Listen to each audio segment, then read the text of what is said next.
So good afternoon, everyone.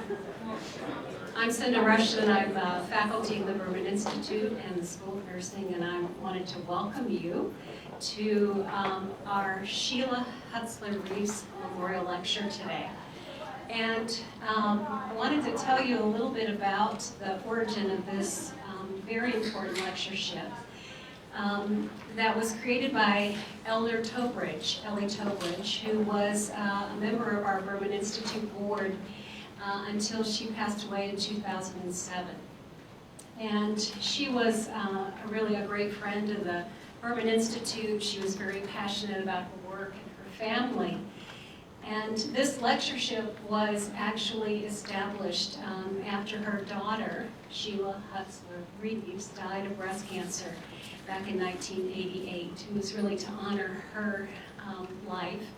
And it was an important conversation that was important to Ellie Tobridge to continue, and we are really delighted to be able to have the opportunity twice a year to focus our seminar series on an issue that's related to palliative care. Ellie Tobridge really put much of her life and her effort here at Johns Hopkins. In addition to serving on our board, she also chaired the Bloomberg School of Public Health Council on Population and Family Growth, and worked for many years with our development team here at the university. This issue around palliative care became an area that she was deeply committed to, and as a result created this lectureship after her death. In 2003, she received the university's award for her outstanding service to Johns Hopkins. So we are delighted to have the opportunity today to bring one of what has been characterized the mothers of bioethics to speak with us today. So our speaker, who I am really delighted to have a chance to bring to our community, is Peggy Battin, who is a distinguished professor of philosophy and an adjunct professor of internal medicine in the Division of Medical Ethics at the University of Utah. She is a graduate of Bryn Mawr College, and she holds an MFA, which is something I know. I learned about this, a Master of Fine Arts in Fiction Writing, which is kind of an interesting combination in addition to being a philosopher, where she got her PhD in philosophy from the University of California at Irvine. She is, not unexpectedly, given that background, an author of prize-winning short stories and the recipient of University of Utah's Distinguished Research Award. She has authored or co-authored, edited or co-edited some 20 books, and has quite a long list of books to her credit. Among them, a study of philosophical issues and suicide, and currently she has, over the years, been engaged in research on active euthanasia and assisted suicide in the Netherlands. She has received this important research award from the University of Utah, and in 2000 received the Rosenblatt Prize, which is the University of Utah's most prestigious award. She is currently completing The Ethics of Suicide, Historical Sources, that is now in press at Oxford University Press and will be out in April, so you'll want to be on the lookout for that. Not exactly April. Or maybe May. Soon. We know how. Soon. And as I mentioned, she really has been one of the mothers of bioethics and has really provided incredible leadership to many of us over the years. So it's my pleasure to introduce you to Peggy Battin, who will speak to us today about a very important topic about contemporary death. Thank you, Peggy.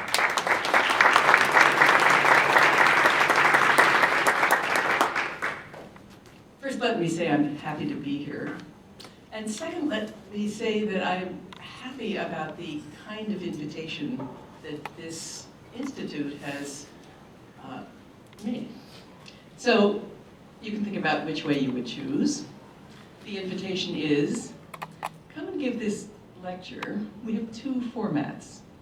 One is a standard 50-minute lecture with 10 minutes of questions. Now, as an academic, that's a very familiar scenario.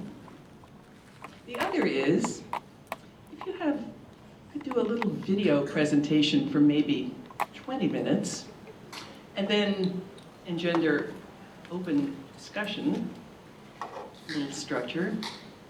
That's the other alternative. So you can tell me whether you'd want to see a 20-minute film and get to talk, or hear me talk for 50 minutes and get 10 minutes for questions from this wonderful audience. But we'll see the film. It's 20 minutes and 22 seconds long.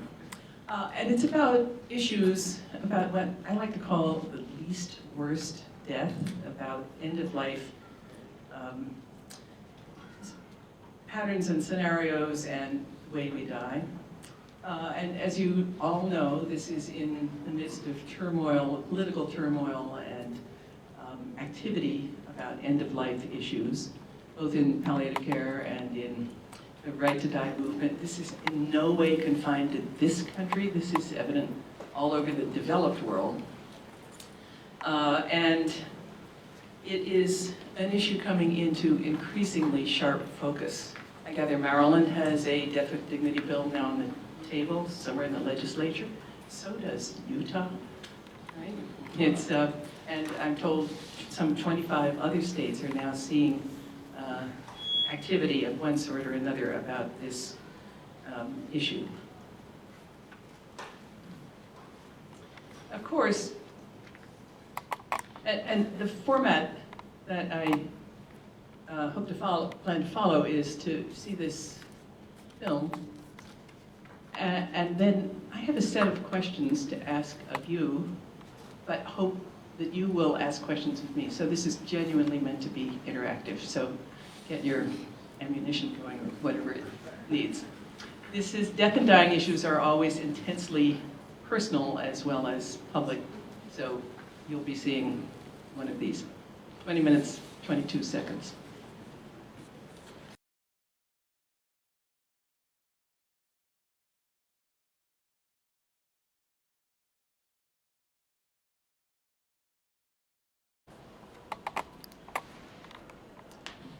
So end-of-life issues can be quite real.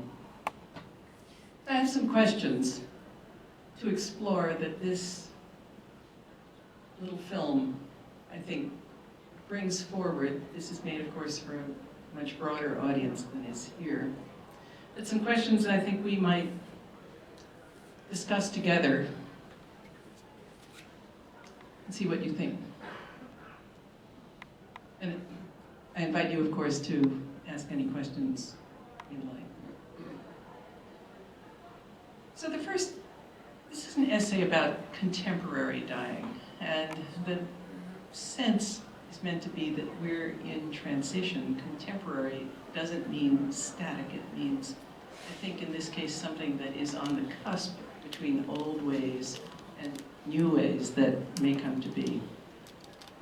But the first question here is, I think, about the poor fit between our traditional assumptions about dying and actual contemporary conditions. For instance, the traditional view of, or the traditional character of dying as comparatively rapid, unpredictable, deaths that can't really be staved off, not much can be done about them, that can occur at any point in the lifespan.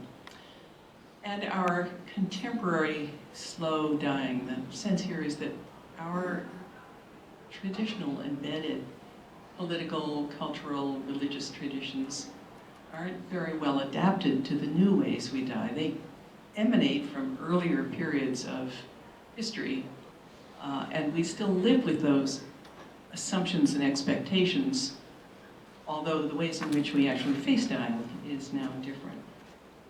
So I thought you might help me think through what some of those might be, if you have suggestions about what might have changed. So one thing I think may be in evolution, although this will be different for different groups of people, different cultural and religious groups, is the notion that suffering is redemptive and that it's a prerequisite for a beatific afterlife. Right? That's a common assumption in the Middle Ages, right? When, however, models of suffering were comparatively intense but short. What are the models of suffering in the Middle Ages? Jesus on the cross, intense, but limited in number of hours.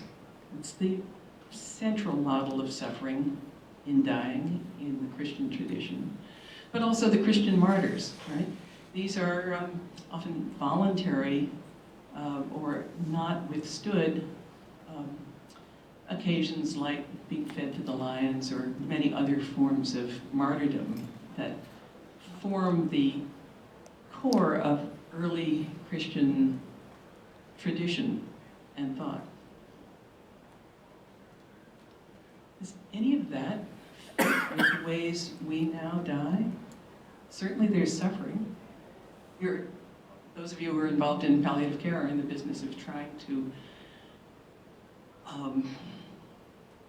lighten that or even eclipse it altogether. But it's inconsistent with some of these traditional ways in which we have been, in which our culture encourages us to, as it were, celebrate suffering and dying. It's as we turn the page, but don't really quite think about the background changes. So we do make a distinction now between reflective and accepted suffering and what's sometimes called brute or animal suffering, where the consciousness is so obliterated or infected by suffering that coherent thought, interaction with other people is no longer possible. But we don't make that distinction very well. I think you'd be the ones who know. And we don't always make very good provision for elective suffering. For some people's the traditional notion of the value of suffering as redemptive is important. We tend to blanket everything with one wide swoop, often at the cost of cognitive consciousness. So that's one thing that's changed a lot in this time and might invite us to think that the ways we now die are not particularly consistent with our traditional values. Any sense?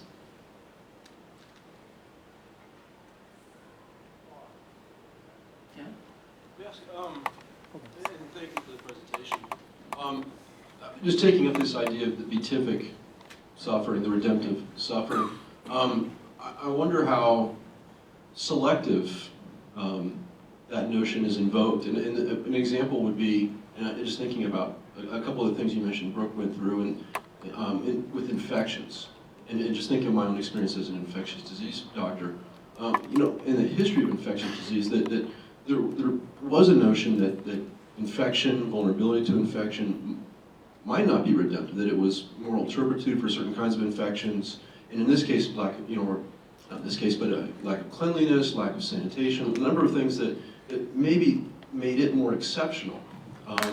Is something that you wouldn't be able to invoke that narrative, that notion to. And I see in patients that I've been involved with, often one of the very last kinds of interventional things that's on board as well as palliative is often infection care, treatment. And the other part of it is that often those are viewed as curative. Like those are, and you showed that long curve, the second one, where you do have exacerbations. And that upswing is often, I think, probably an intervention. I mean, if one were not to intervene, that you would not come back up that curve.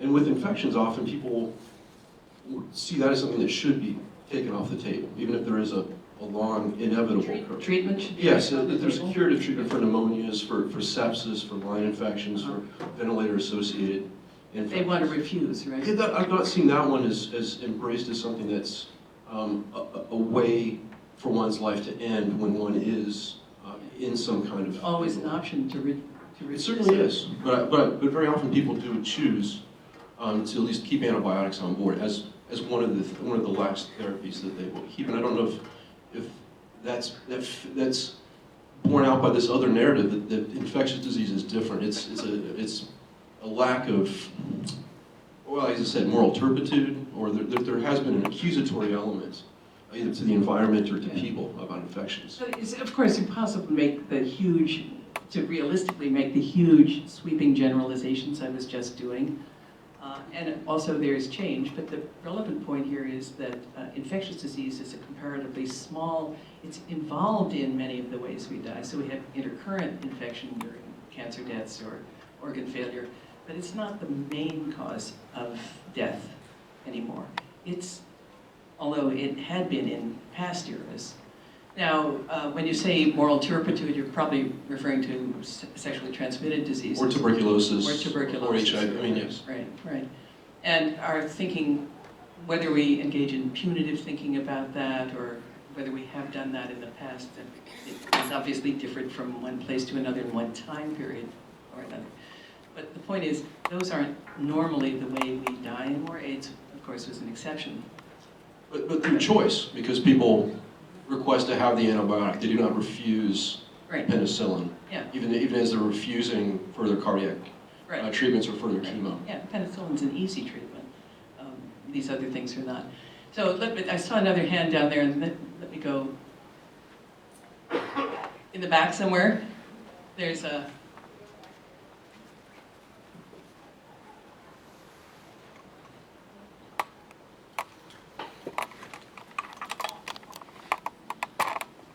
Thank you for sharing your story, and I wanted to express my condolences for your loss. Thank you. With regard to your questions about beliefs and values, I would hope that whichever my beliefs and value systems are would not become invalidated or eclipsed as time and centuries change. I hope there be some fundamental, perduring characteristics that would be above and beyond changes in society. One thing you... This is quite a profound statement and wish. How realistic it is or not, it's hard to say. So if we look for the core element of a belief commitment or something, what you tend to see is that there are fluctuations around the edges, but can you keep that central commitment? Anyway, I didn't mean to interrupt you. Yes, thank you. I agree with that, and as you shared your story, which was very beautiful, what I heard you say was that despite the catastrophic accident that occurred to your husband, there was this beautiful change and growth in your relationship during a period of time which otherwise had not been known. And I guess it just raises for me the question that some may have chosen at the time of the accident to say, this is unacceptable, life cannot go on. He's not going to be confined to a state like this. Had one made such a decision, you would have been deprived of all of that. So I don't know if I can speak to the redemptive value of suffering, but I think that we need to be careful about making these decisions without realizing some of the benefits that may come from them. And the emphasis here, I think, is on may come from them. So you may remember that there was a case just a couple of years ago, and the name of the gentleman in question was Tim Bowers. I think he was an Indiana hunter. Went out one afternoon hunting, got up in his hunting perch in his, not far from his home, stepped on a broken branch and fell, broke his neck. Same thing. He elected to have the ventilator discontinued the next day. Right? And so there was an enormous amount of debate about whether this was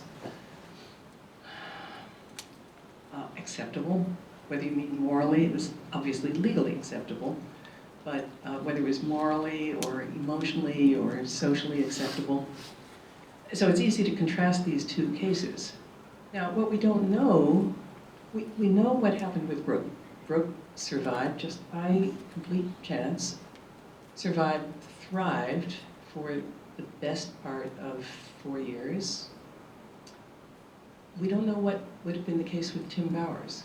That's because we don't know very much about, or at least the public doesn't know very much about Tim Bowers' values, his belief systems. We know something about it. We're told that he lay under the tree for 5 hours, I think, before he was found.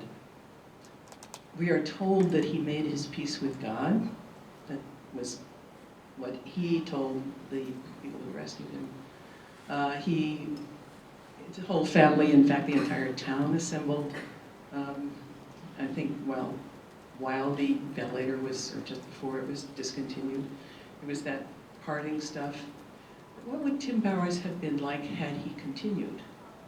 We don't know. We cannot guarantee that his experience would have been as good as Brooks was. He might have been somebody whose life was characterized, I don't think this is true of Tim, but he could have been somebody whose life was grim anyway, partly as a function of a sort of grim personality for which everything is a negative thing, somebody who's deeply invaded by pessimism, for whom being in this circumstance would compound features of their situation and make it worse. We can't tell that when we are put in the position of making choices for other people. So the question is, should we bank on the likely rosy outcome, bank on the possible poor outcome, or it seems to me we have to let the person in question, to the extent that they're capable of it, decide. Remember the flight nurse who had seen a lot of, she just happened to be, this was on a very heavily used path, near lots of hospitals. So it's not an entire coincidence that there was someone fully trained right there, right then. She said she didn't know whether she'd done the right thing, because of course she'd seen lots and lots of patients who had been rescued end up in quite difficult situations. I don't know how we decide which assumption to make, except to ask the patient. Tim Bowers chose not to continue.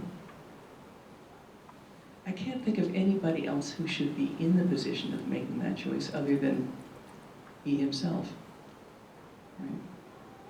Right? I agree that we can't bank on one outcome versus another, but to use your example of Tim Bowers, we can't assume that he may not have had as fulfilling an experience as your husband. And assume that, right? Right. And in Brooks' case, that's part of what was plaguing the flight nurse. I know what is in physical store for this man, but she couldn't have known anything about his personality or who he was or any of that stuff.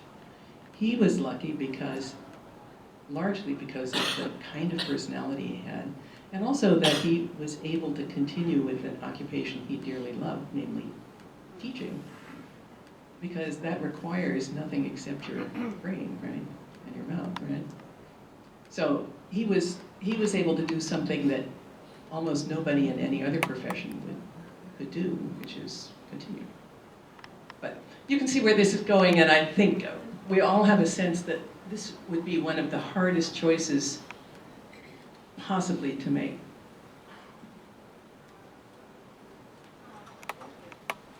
Thank you for your talk. It was really incredible. I was just wondering, in terms of the ethics of, you mentioned that the person is in the best position to decide what to do with their life. And I feel like there have been stories recently, I saw one the other day, about people who post things on YouTube about how they've decided to end their lives, and then their minds change based on, people's reactions to that.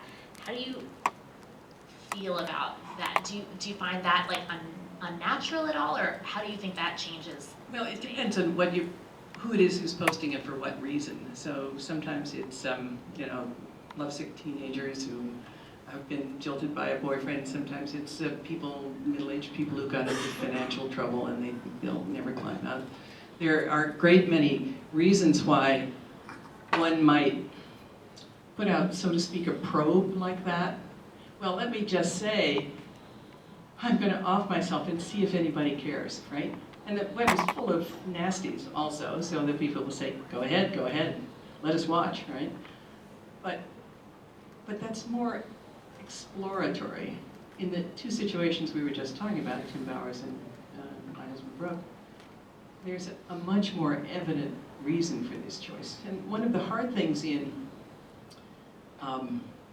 what we would call suicide prevention, something that the formal suicide prevention establishment doesn't do, I think, in a way that it, I believe, should, is have any sense of evaluation of the degree to which somebody's announced wish to die has some basis in rational thought, emotional maturity, concordance with the person's other values, ability to see realistically outcomes, those things are answered in suicide prevention. I'm always involved with suicide prevention entities as well, is always prevent. And so that doesn't allow us to think whether there might be circumstances in which we would have to say, you know, we understand. Let's try another. Oh, Larry? I was teaching a rather similar course for a group of medical students here a few years ago and brought up this subject. And a student came over afterwards and in front of everybody bitterly complained, and she said very clearly, we here at Hopkins are trained to cure people. Cure people, she repeated loudly. And along you come and start talking about comforting people. She was so angry it got to the chairman of the course.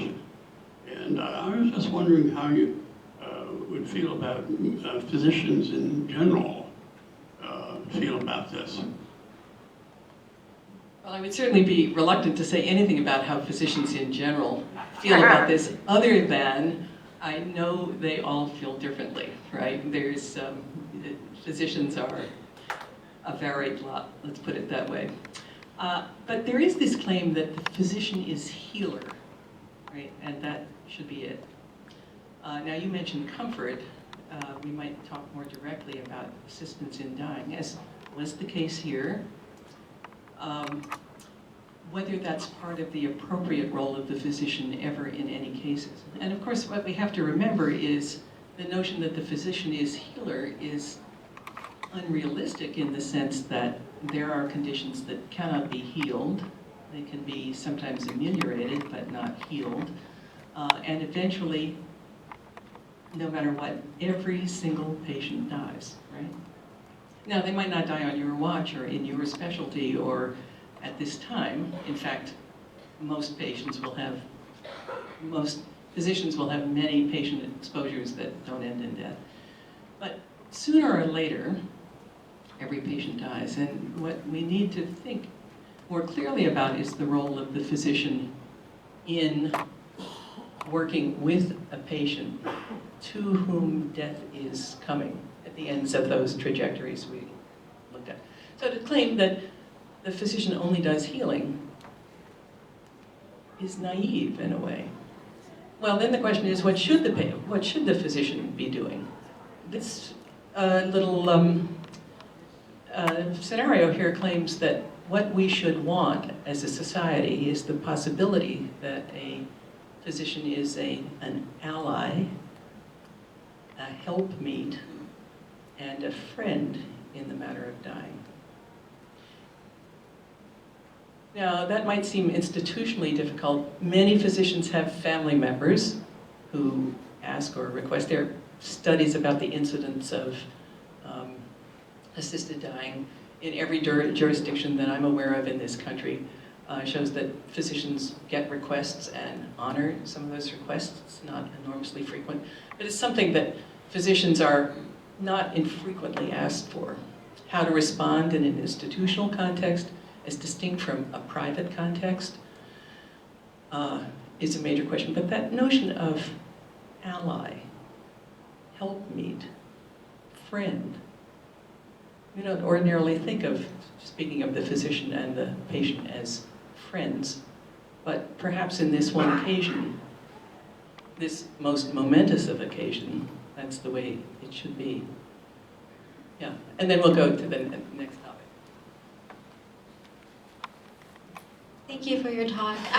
Building off the notion that you were just discussing regarding physicians' role in this discussion that we're having today, one of the things that I've been thinking about lately is I'm from Canada, and recently, as you might be aware, our Supreme Court ruled in favor of what they've called physician-assisted suicide, and unanimously. So in the next year, our country will be determining how we're going to create legislation to follow along with this law. So the discussion in public discourse in Canada right now is really around, this patient's decision. And what I've been thinking about is, what about the physician's choice and the bioethics of a physician's right to choose to participate in this choice and assist in the death process? Can a physician refuse on the grounds of moral, religious purposes? Yes, of course. That's very clearly stated in the Oregon Death with Dignity statute, in the Washington and Vermont ones, and in every proposed statute that I'm aware of. I understand there are about 25 now. In 25 states, there's activity of one sort or another in the wake of the Brittany Maynard case in California.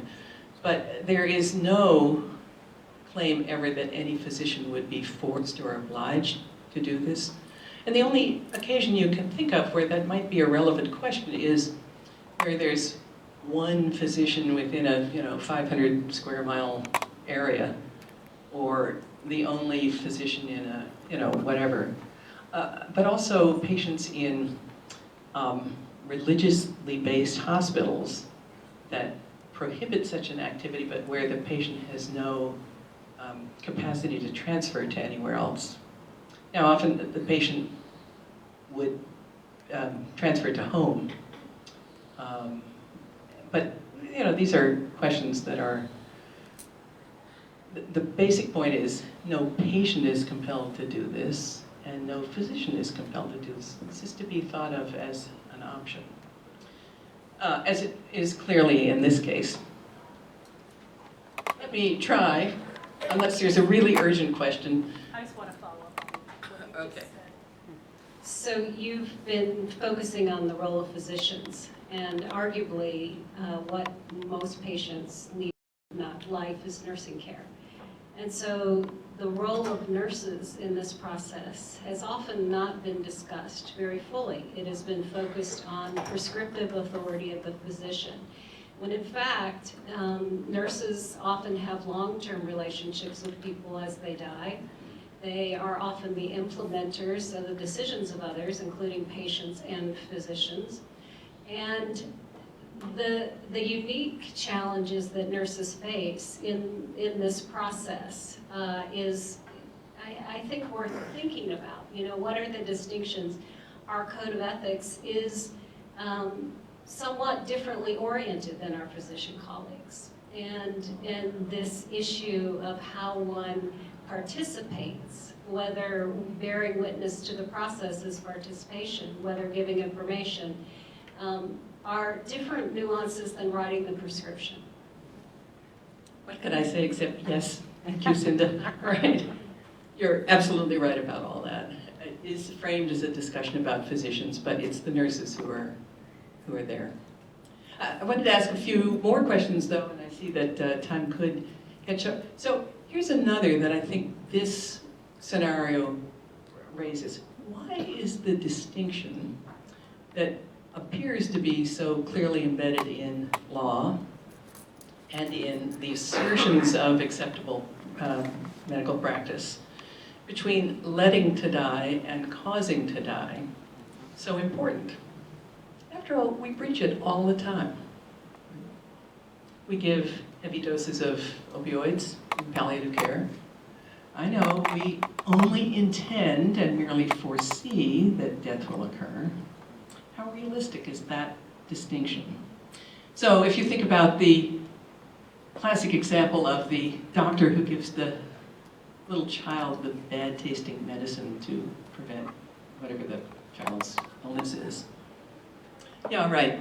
The doctor gives the medicine in order to prevent the illness, foreseeing but not intending that the experience of the bad taste occur. Fair enough. We can distinguish intentions there. But there are times when we cannot distinguish intentions as clearly, or when it seems absurd to say that you can tease intention and the direct intention and the foreseen but unintended consequence apart. And there's also the question about whose intentions it is that matter. So some of the classic examples about, and this comes from early Christian history, debates about whether the Virgin could kill herself.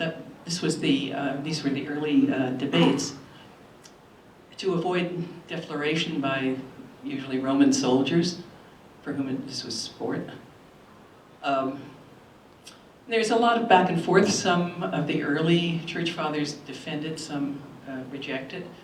And one way this tension was resolved is to imagine the Virgin about to jump from the tower. May she do this, may she not, to protect her virginity. And the reasoning is, yes, but what she does is wish the jump and put up with the fall. Now, whether you think that's a tenable distinction or not is the evidence of the issue at hand here, and whether you think it is even plausible for the physician who, for instance, initiates, it's an example of palliative sedation. This is an example closer to home. Is it plausible to say, I'm just relieving pain? Of course, because a patient who's fully sedated can't eat or drink normally and would require artificial nutrition and hydration. We just won't introduce that. Is it plausible to say, I'm just relieving pain and not that I also intend that this person have an easier or that this person die? Is that a plausible? That's the distinction that is ubiquitous in this field that we don't challenge, right? Is it tenable? Is it not tenable? It makes a lot of people feel better. So you can have just relieving pain. In this occasion, and I have a tape recording of this, right? Because we tried to keep careful track. This Brooks' death was legally permitted. He was refusing treatment rather than receiving what would be called aid in dying. But there's a discussion with the hospice physician in which the physician is obliged to say, I am doing this to relieve your pain. Well, yeah, right. He knew what he was requesting. He was perfectly forthright about that. I want to die. It's time. I'm ready. Right. The physician knew that. Everybody in the family knew that. All the friends, all 12 caregivers that he had around the clock knew that. But there's still this fiction that that's what's going on. That seems to me to be difficult. Another set of questions is about, is that a hand way in the back? Oh, okay. Another set of questions is, well, what about negative messages, interpersonal messages, social messages that might nudge or pressure somebody in the direction of dying? And in Brooks' case, what about all the stuff that the disability communities are worried about, in particular about negative messages about disability? I actually never thought of Brooke as disabled, although nothing functioned from the top of the shoulders down. Right? I just didn't think of him that way, but of course he obviously was. But what about those negative messages?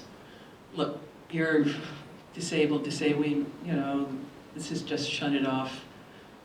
We can't, people with disabilities aren't much worth anymore, that kind of stuff. You wanted to say something, so.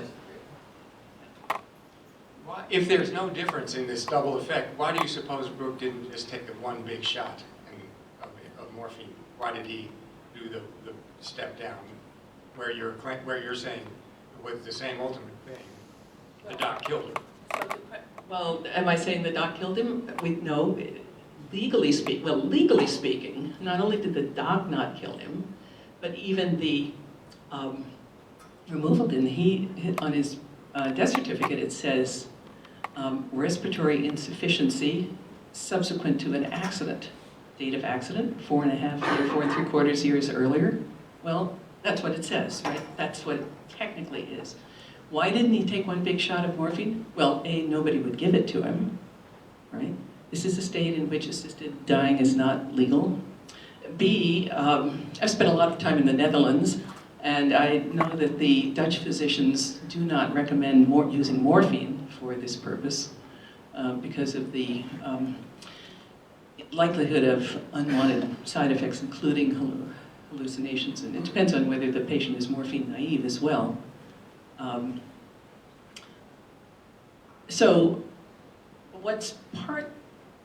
the reason for thinking about this as a contemporary death, it's really on the line between what's now permissible, refusal or withdrawal of treatment, and the more directly caused death that you're talking about. But it's not a very bright line, is the message here. And you all know that, right? Because you work with it all the time. How do we talk about it? Should we change it? Should we try to draw that bright line somewhere else? I think that's the question that's here for all of us. Yeah? On the issue of possibly untenable distinctions, do you think that either in the short or long run, the distinction drawn by laws like Oregon's between patients who can self-administer the medication versus, say, the ALS patient who cannot, is that a tenable, defensible distinction? Utah is struggling right now with this as it puts together its own bill, and the effort to include the ALS patient, it depends on what you mean by self-administer. If you mean have to put it in your mouth and swallow it yourself, some patients can't swallow, right? However, and this has a little bit of stink because it was Jack Kevorkian who rigged up stuff like this. Patients with ALS can still eye blink, right? So they could, in principle, activate some contraption that would, release a medication into a vein. If we took the notion of self-administration in a wider sense, it would include many other people. But what's the point of wanting self-administration? The Dutch say that they actually like it because it's one last indication of the patient's will. Now, some patients say that they would rather weren't that way, that euthanasia were legal as it is in the Netherlands because of the taint of the notion of suicide, right? That continues to have both negative connotations and negative religious implications for some people. And they would rather the doctor did it rather than that they do it themselves. Is that a concern that we should honor or respect? You probably all know who Arnold Relman was, the very distinguished editor of the New England Journal, died not very long ago. Had such a here's a distinguished physician whose wife is also a distinguished physician and the editor of the same journal, died a difficult enough death, even in a medical environment of considerable distinction, with contacts of all sorts, a difficult enough death so that Marcia Angel, his wife, wrote an editorial saying, we really should allow euthanasia. They'd always been supporters of right to die stuff. I think, Arnold Relman? There's nobody in a more privileged position in the entire medical world than that, and still has a bad death, right? Enough that Marcia Angel says we should have euthanasia. What is going on, right? Well, Anyway, self-administration is the issue, is an issue.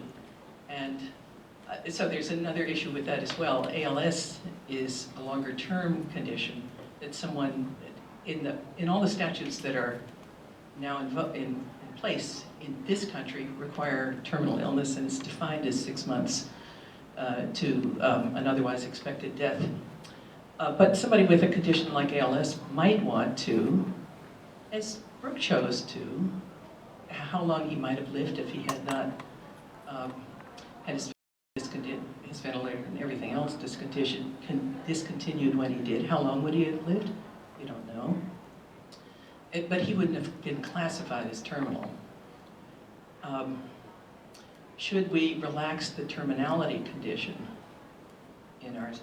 The Netherlands, Belgium, and Luxembourg don't have this condition. They require intolerable suffering, which we don't. Interesting, right? Which is the better safeguard? No. So obviously, we could go on for a long, long time on this Oh, I topic. wanted to talk About the difference our language makes, what language we use, right? We have so much to talk about. so many questions. I know. Thank you. I guess we'll have to have her come back. Mm-hmm. So please join me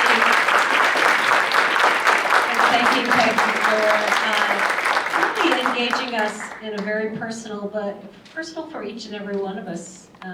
None of us make it through without this process. So thank you for stimulating our. And I want to tell you that somebody pinned on me a little button a little while ago that says hope. And I didn't know much about this, but an asking, I was told, means to have somebody ask you what you hope for. So I hope you all go on with some further new thought about how we die and how we ought to die. Right? After all, it comes to all of us, right? Now's the time to be thinking about what we as a society want and don't want in this difficult arena. Thank you all.